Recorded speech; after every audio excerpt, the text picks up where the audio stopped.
Hello, I'm Charlie Pollack. I'm an emergency medicine physician and thrombosis researcher. I'm a clinician scientist at the Department of Emergency Medicine at the University of Mississippi Medical Center. And I'm pleased to welcome you to this video podcast, that has been supported by an independent educational grant from the Bristol-Myers Squibb and Pfizer Alliance. The title of the program is lengthy. I apologize for that, but there's a method to my madness. The title is Strategies to Coordinate the Multidisciplinary Team for Secondary Prevention, Long-Term Treatment, and Assessment of Bleeding Risk for Patients with VTE, which is venous thromboembolism. Sometimes you'll see that abbreviated VTED, venous thromboembolic disease. And remember that comprises both deep venous thrombosis, or DVT, and pulmonary embolism, or PE. So let me break down that title now into the key parts. The first part is that we have a multidisciplinary team that manages these patients. The multidisciplinary team is necessary because VTE is a disease that potentially affects essentially every patient, even pediatrics. You see patients with DVT from time to time. These patients can be managed by essentially any discipline.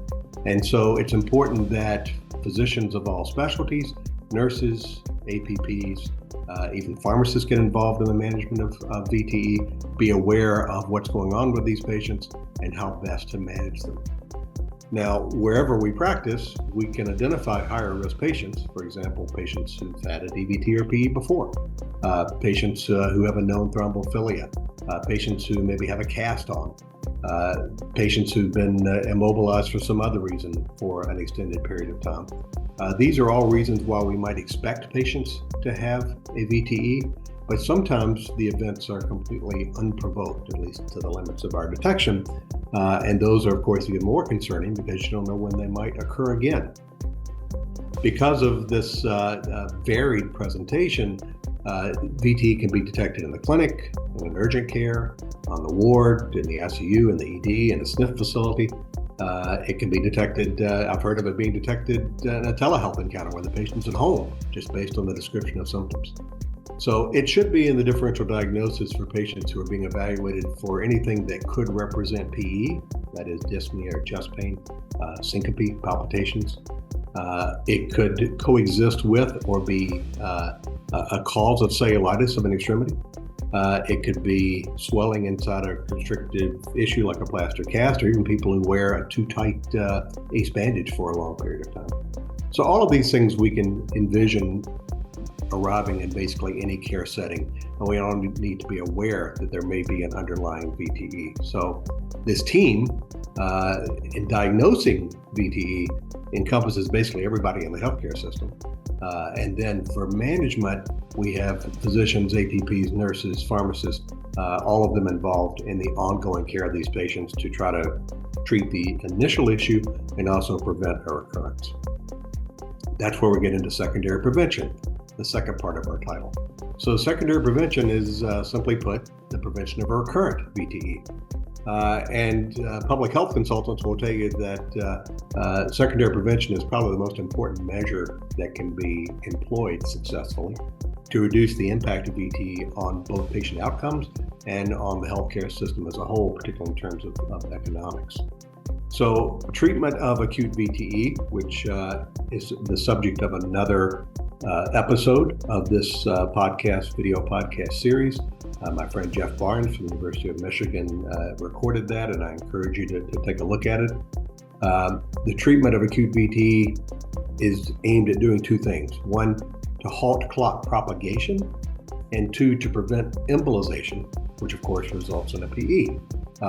Remember that treatment of acute VTE doesn't dissolve a clot. Unless you're giving a lytic, giving anticoagulation alone doesn't dissolve the clot. It simply keeps the clot from growing and hopefully prevents embolization.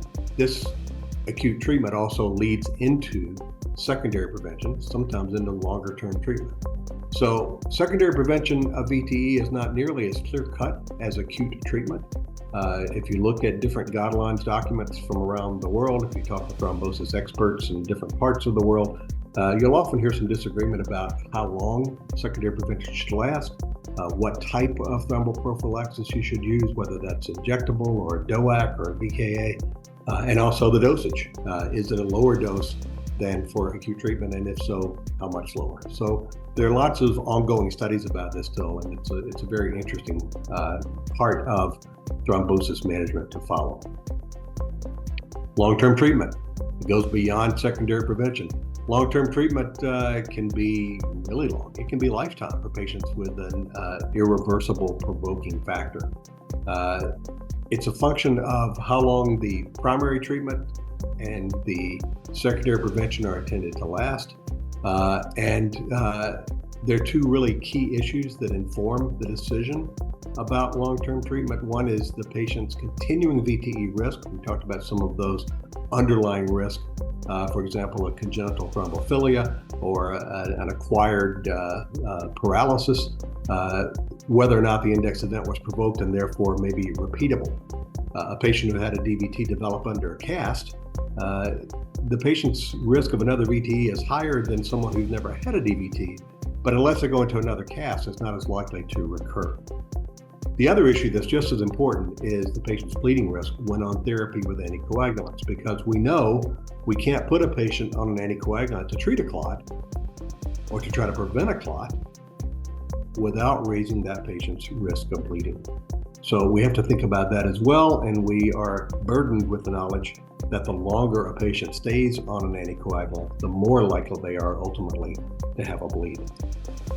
So primary treatment is typically 3, 6, or 12 months, depending on whether this was DVT or PE, depending on whether it's provoked or not provoked. Secondary prevention may continue for months or even a lifetime.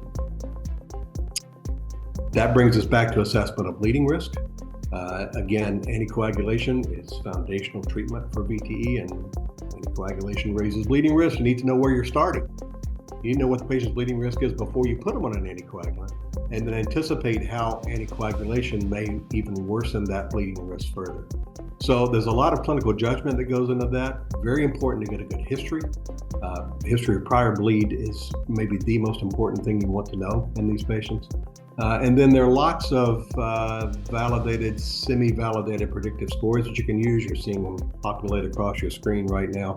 There are lots of them. This is by no means an exhaustive list. Some of these come from society guidelines, some come from registry data collections, some come from randomized controlled trials. But suffice it to say, there are lots of ways to try to assess bleeding risk and to try to keep your patients safe while you're managing their VTE or trying to prevent a recurrence of their VTE. So VTE, again, encompassing DVT and PE, is a common and important cause of both morbidity and mortality, an important cause of lost productivity. It's a true public health issue. It's more common as people age, and it's more common in obese patients. And that's two groups of people in the US and around the world that are growing right now, older people and obese people. VTE occurs in about 1 to 2 per 1,000 people per year globally, with the best data we have. Not a small or incidental amount. 1/3 of those patients with newly diagnosed VTE actually present with PE. Don't think that you have to see a DVT before the patient has a PE. Sometimes they come in with their first symptomatology being referable to a PE. I spoke a moment ago about the impact of age. The incidence of VTE increases with age, as high as 1% of individuals above 80 years old per year. And then for patients with unprovoked VTE, the risk of recurrence after completing primary treatment is about 10% over the next 2 years. And that's why secondary prevention and the consideration for long-term treatment becomes so important. So let's talk first about DVT. Envision this as a leg vein. You see valves here that keep the flow of blood unidirectional.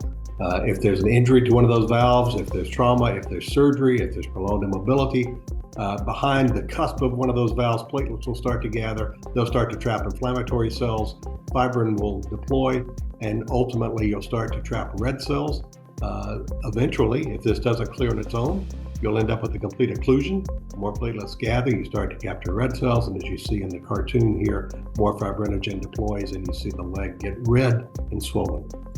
Now, we tend to think of the primary concern here being pain or embolization of that clot to the lungs. Let's focus just on DVT for now. Again, focusing on that team management. On the right-hand side of the slide here, you see a schematic of the deep veins of the leg. The majority of DVTs form in the leg. You'll see some in the pelvis. Up at the top there, you see the common iliac vein. We know that distal DVTs below the popliteal can be symptomatic and it can result in post-thrombotic syndrome, but they're less likely to embolize. DVT can be diagnosed, as we said, in virtually any care setting, inpatient or outpatient. And remember that pregnancy is a risk factor for DVT, so that's an important place to be looking for this as well. Women tend to get swollen legs when they're pregnant. If one of those legs is more swollen than the other, don't assume it's because the baby's sitting more on the right side than the left side or vice versa. It could also be a concomitant DVT, which pregnancy raises the risk of occurring. Most often we make the diagnosis of DVT by duplex or compression ultrasonography. That's unfortunately of limited utility in pelvic DVT because you can't get in there to see the vessel. That's more often diagnosed with CT scans.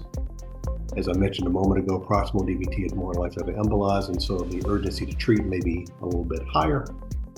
Distal DVT is sometimes not treated at all if you can get close follow-up to patients. But again, distal DVT does carry a risk of post-thrombotic syndrome. We sometimes hear it referred to as post-phlebitic syndrome. And while that's not a mortal complication like PE is, it's still something that may be very uncomfortable for patients, very unsightly for patients, can certainly limit productivity. And so that's something we'd like to avoid as well. And we know that early aggressive treatment of DVT greatly lessens the risk that the patient will develop a post-thrombotic syndrome. We worry more, again, about PE. Here's that clot that you saw forming a moment ago. It's behind the knee, so it's proximal. And you see a piece of that clot. Doesn't have to be the whole clot, but it can be. Break off and go north. It goes through the right atrium and ventricle out into the lungs, where it can cause infarction of the lung. We see that most often on CT scan. You see the filling defect there at the yellow arrow. The red arrow points to where the clot started. This is a nasty clot, and you'd hope to diagnose this quickly based on clinical means. Confirm it with the CT maybe after the patient's already been anticoagulated, because the unfortunate reality is sometimes pulmonary embolism is diagnosed only at autopsy. PE is still a fairly frequent cause of sudden death. And so we want to have a high index of suspicion when we see patients who have symptoms potentially referable to PE, even if you don't see evidence of or get a history of a DVT at the same time. So in live patients, we again most often see it here with CT angiography. You sometimes see that abbreviated CTPA, computed tomography pulmonary angiography. And the other ways you can diagnose it in a patient who's maybe not stable enough to go to the CT scanner or is too big for a CT scanner, you can do an echo that shows RV strain. You can do an MRI or a VQ scan in patients who have contrast allergy or are pregnant. And importantly, patients can be treated empirically, both with anticoagulation while you're waiting for confirmation if your index of suspicion is high, but also with lytic agents, who you think more often than not or more likely than not have a PE, and they're grossly hemodynamically unstable. So we want to treat these patients very aggressively because, again, PE can have a very high mortality rate, particularly in patients who present with hemodynamic instability. On the other extreme, and much more commonly, we see patients with lower risk PE, so-called submassive or incidental PE. And many times these patients can be treated entirely in the outpatient setting. Now, many U.S. physicians have concerns about that because they think that their liability risk may be higher to treat a patient with a known PE without admitting them to the hospital. But data are gradually accumulating, guidelines are gradually changing to the point where we're sort of covered as long as patients are appropriately selected for outpatient therapy. Most often done with the simplified PESI, or Pulmonary Embolism Severity Index. And patients with a simplified PESI score of 0 have such a low risk of mortality that generally it's safe to consider them being treated entirely in the outpatient treatment setting, as long as they have reliable transportation and can be educated about the signs to look for should they have some worsening. So the treatment team for both DVT and PE, no matter who diagnoses it, no matter what setting, what imaging test, comprises typically the diagnosing clinician who needs to make sure that treatment is initiated and that appropriate follow-up or consultation is started. primary care clinician who usually follows these patients after the acute phase, and so needs to be part of the team. For unprovoked cases, you should involve a hematologist for screening for issues that may be genetic in origin and may require long-term prophylactic therapy. For cancer-related cases, which is not the focus of this program, the oncologist needs to be involved. And then nurses and advanced practice providers often supply a disproportionate share of care to these patients. Pharmacists are the ones dispensing these anticoagulants that patients are on for variable periods of time, and they need to be part of the care team as well, because patients will often take their questions about ongoing anticoagulation or the concerns about bleeding, maybe not severe bleeding, but the bleeding from the gums, a little blood in the urine, bruising. They may take that to the pharmacist instead of to their physician and nurse practitioner. So it's important that pharmacists be part of the team management as well. So we talked about the way secondary prevention and longer term or extended management sort of blend together. This is one way of looking at it. That active treatment is typically 3 to 6, sometimes 12 months. The acute phase of that is the first week or the first 21 days. It's described that way because that's where the highest risk of bleeding is right at the beginning, and then with prolonged therapy, bleeding risk starts to gradually accrue again. Longer term therapy again is out to 3 to 6 months, and unprovoked PE may be treated for 12 months, and then secondary prevention can be extended into even lifelong therapy.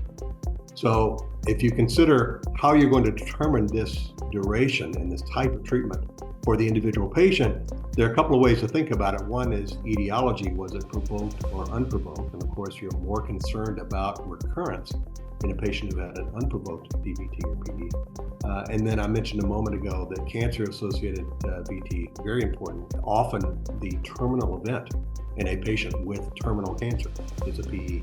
We're not addressing that in this program. And then phase of treatment, are we talking acute? Are we talking long-term? Are we talking extended? These are the general buckets in which you can consult guidelines and also talk to your colleagues and talk to the patient about how you're going to manage this VTE going forward. The unifying thread across all of these phases is that anticoagulation is foundational therapy. You may give a lid at the beginning. You may decide that you're going to use half-dose anticoagulation 6 months down the line, but anticoagulation is always at the foundation of the management of venous thromboembolic disease. Very difficult when you have patients with a VTE who have an explicit contraindication to anticoagulation, such as big friable AVMs on the brain, repeated GI bleeds. These are patients where you have to think about things like IVC filters and other less efficacious methods of managing a VTE. So I'm going to run through some guidance on how to manage specific groups of these patients in those categories we just talked about. And for the most part, I'm drawing this guidance from the most recent ASH, American Society of Hematology guidelines for the management of VTE. These are from 2020. You see the cover sheet of the article here and the reference down below. Very, very useful resource. As I mentioned earlier, there are lots of guidelines from around the world on how to manage VTE. I found this one to be one of the more user-friendly ones and the one that I use for ready reference. So let's look at some of the pertinent recommendations that come out of this document. And we'll start with acute treatment of VTE. Again, Dr. Barnes covered this in another episode of this series. In general, the ASH panel suggests using DOACs over VKAs, DOACs being direct oral anticoagulants.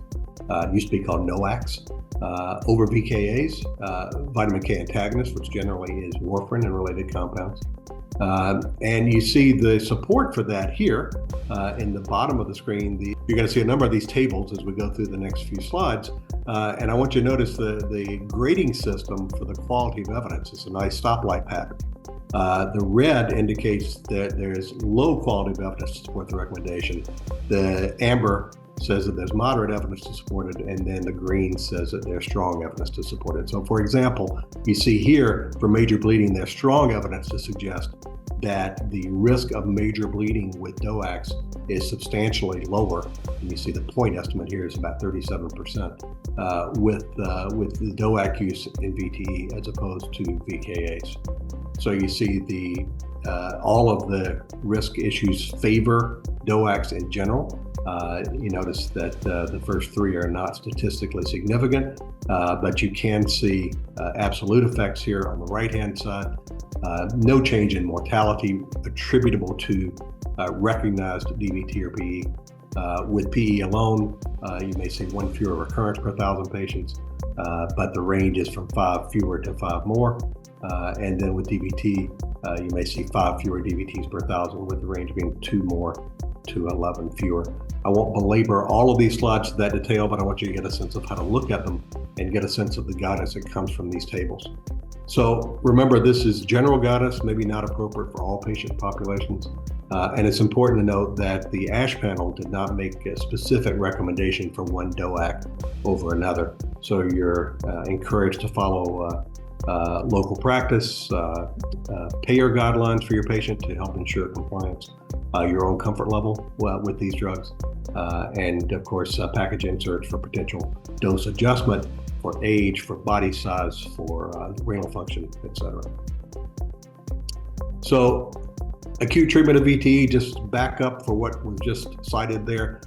Multiple large phase 3 studies have demonstrated that DOAC therapy is associated with lower risk of bad bleeding, major bleeding, particularly intracranial bleeding, and also fatal bleeding than VKA therapy. So DOACs are the treatment of choice. There are a handful of settings where VKAs are still preferred over DOACs to prevent major bleeding. One is in patients who are poorly compliant, because you can readily measure the patient's compliance with a VKA. There are some drug-drug interactions with concomitant medications for the DOACs, not nearly as many as you see with warfarin. But if the patient, for example, is on an antifungal agent or an HIV protease inhibitor, then it may be that a DOAC is not best for those patients. And you would consider a VKA for those patients if these co-medications can't be changed. And then again, very important that you follow the labeled guidance for the DOACs, because they all have different levels and different specific recommendations for dose adjustment in patients where again, age or body size or renal status may come into play, and also avoiding relevant medication interactions.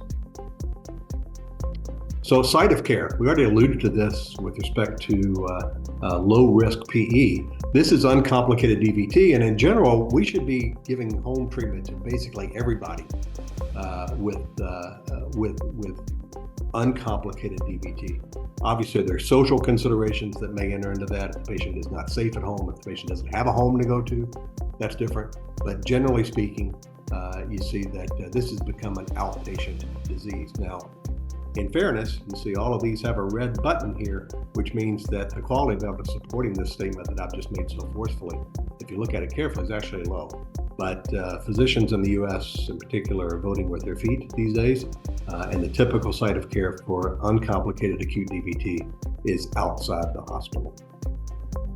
For PE, obviously anything other than low risk, and I mentioned the simplified PESI score earlier as a way to assess that, but for anything other than low risk, patients should be hospitalized at least at the beginning. But for patients who are low risk, have a low risk of mortality, then they can be treated at home as well, and the ASH guidelines suggest that, albeit again with a low degree of certainty, because there just haven't been that many large studies yet. Again, there's a subgroup of patients that don't have massive PE that you would never consider giving a lytic to, but that would still probably do better in the hospital, at least at the beginning, such as patients with submassive PE or high risk of bleeding, or if they need IV analgesia, which in some patients is not all that uncommon with acute PE.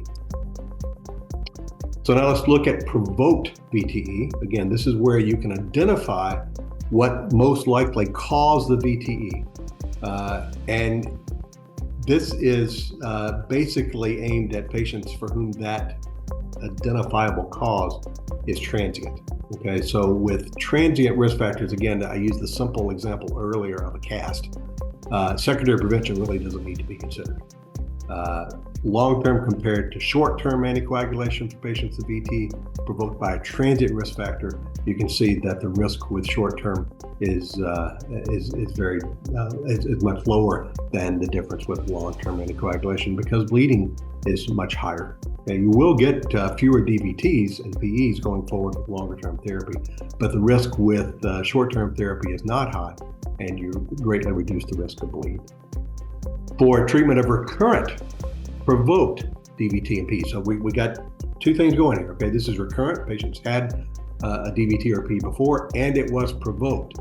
So if it was a transient risk factor, but they have a history of a previous provoked thrombotic event, then the ASH panel suggests stopping anticoagulation after the primary treatment.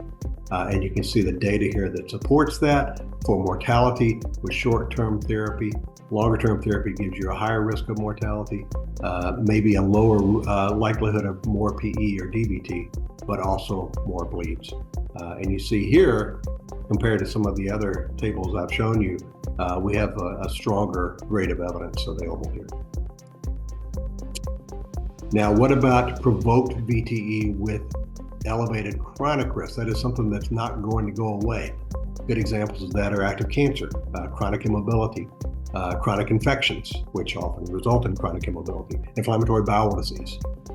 Here, the guidelines suggest indefinite antithrombotic therapy, okay? And long-term over short-term results, as you can see here, in fewer deaths, fewer PEs, fewer DVTs, and marginally more bleeds.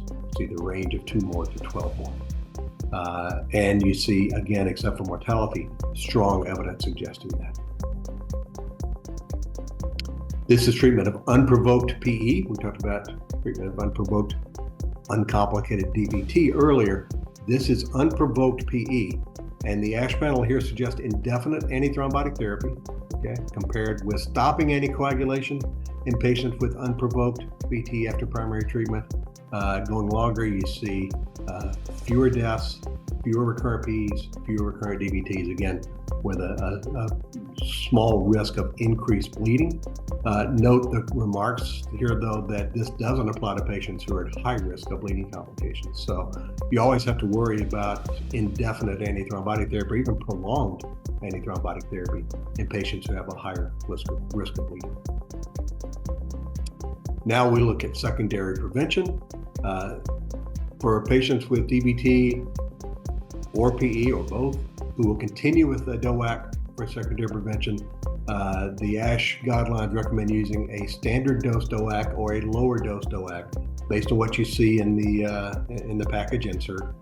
When you're going indefinitely, what they recommend with apixaban and rivaroxaban is shown here, 2.5 milligrams BID of apixaban or 10 milligrams QD of rivaroxaban. You see moderate to low support here, low support for mortality differences, moderate support for PE, DVT, and major bleeding. And you can see that with the reduced dose DOAC compared to standard dose, you see 5 fewer deaths. You see fewer PEs, interestingly, even though you're using a reduced dose, fewer DVTs, but more bleeds, not because you're giving more anticoagulant, but because you're giving it over a longer period of time. So we talked about the team management. Let's bring this home now by talking about the different time points at which these patients are encountered. At diagnosis, obviously, you want to exclude those rare patients who simply can't be anticoagulated at all. I told you briefly that the alternatives are not great, but if you can't anticoagulate the patient, you have to consider those. At discharge, now discharge means different things to different people. As we've already said, most uncomplicated DVTs should never be admitted. So maybe we look at upon discharge as being maybe that 21-day point when the acute phase is over. Then you're going to think about how long you're going to treat the patient, what you're going to use, and look for modifiable risk factors for bleeding that can be addressed.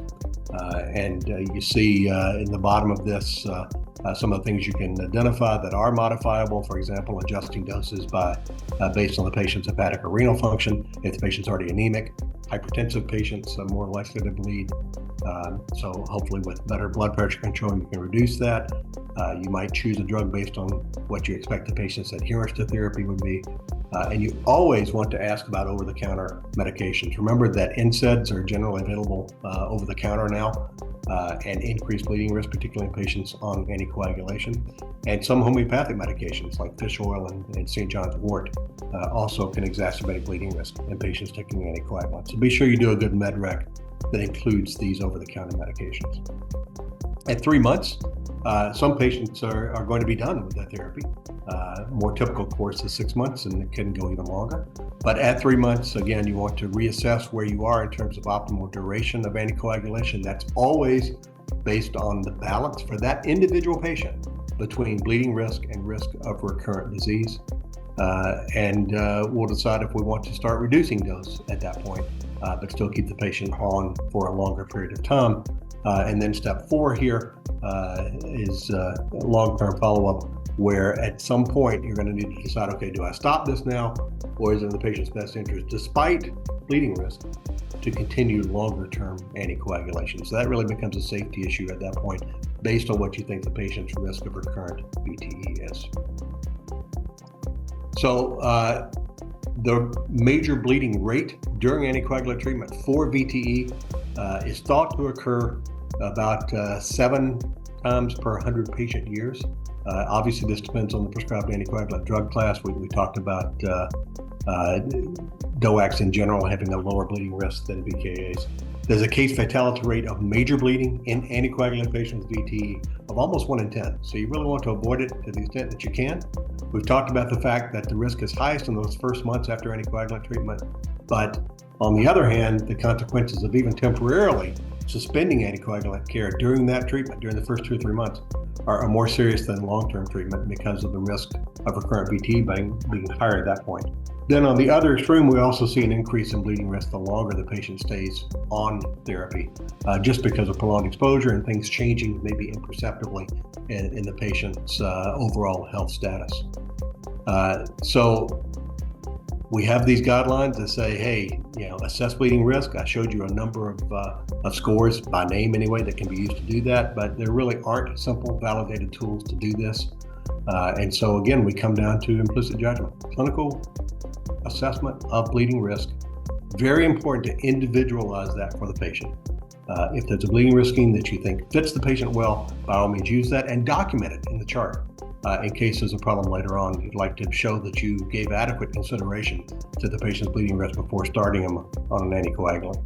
And you use that bleeding risk assessment over and over again. Every time you see the patient, you reassess that bleeding risk to reduce the overall risk of bleeding by targeting those identified risk factors. You want to use that bleeding risk assessment to determine the optimal anticoagulant drug class. Again, typically that's going to be DOACs over VKAs. To determine the optimal drug dose. Patients, again, with renal insufficiency do have a higher bleeding risk while on DOACs for the most part.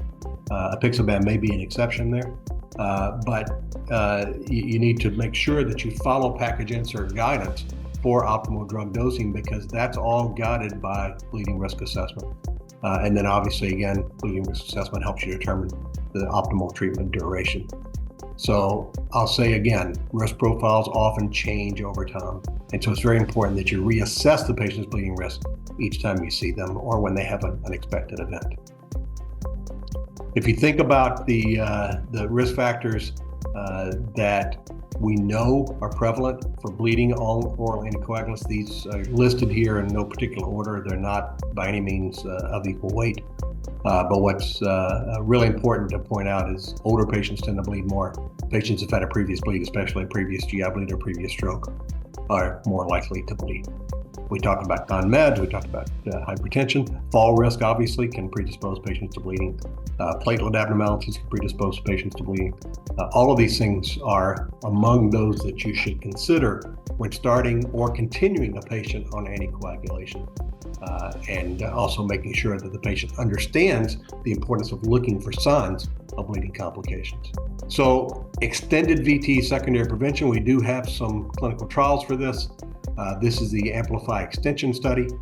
These were patients who came out of the Amplify study, which was apixaban versus VKA for patients with DVT or PE. They were treated for 6 to 12 months. If they hadn't had a recurrence, then they were given the opportunity to participate in the extension program. The extension program was against placebo, not against a comparator control. The primary endpoint, as you see here, was VTE recurrence or death. Obviously, the safety measure of interest is major bleeding. Patients were randomized to one of three arms equally, 2.5 of apixaban twice daily, 5 of apixaban twice daily, or placebo. And these patients were followed for 12 months. And you can see that compared to placebo, there was an increase, as you would expect, in major and clinically relevant non-major bleeding. It does appear to be dose-related. The higher dose of apixaban had a higher bleeding rate, but you see, importantly, the major bleeding rate was quite low, and yet the efficacy was quite high. So look at the nice low p-values there for secondary prevention with either standard or lower dose of apixaban versus placebo. Very small major bleeding price to pay there. This was the Einstein extension study. This was rivaroxaban as opposed to apixaban. Similar design in that these are patients who had completed the Einstein DVT study and had 6 to 12 months of randomized therapy. Equipoise, should treatment be considered. Patients were randomized again to placebo or rivaroxaban, in this case 20 milligrams once daily. The primary efficacy outcome was symptomatic recurrent VTE, so again DVT or PE. Primary safety outcome was major bleeding, and these patients were followed for 6 to 12 months. And you can see that, again, safety, the active agent had a significant reduction in recurrent VTE. You see the nice low p-value there at an increased risk of bleeding. Major bleeding, again, quite low. Most of the difference in bleeding was attributable to clinically relevant non-major bleeding. So in summary, remember that VTE is a pervasive diagnosis. It can hit basically any patient, no matter where you practice, no matter what part of the hospital or part of the clinic you're in. And remember that because of that, VTE management is really a team sport. We need multiple stakeholders identifying these patients and helping take care of them. Initial management is always anticoagulation, except in very rare cases. Beyond that, VTE management in terms of type of therapy, duration of therapy, intensity of therapy involves dual risk stratification. On the one hand for VTE recurrence, on the other hand for risk of major bleeding on continuing therapy. And again, the key determinants are whether or not the patient's initial VTE was provoked or unprovoked, and then what the ongoing VTE risk factors and known bleeding risk factors are, remembering that these can change over time. The take-home message here is that whether you're talking about acute therapy, secondary therapy, extended therapy, anticoagulation is always foundational in patients who have VTE. Thanks very much for joining us.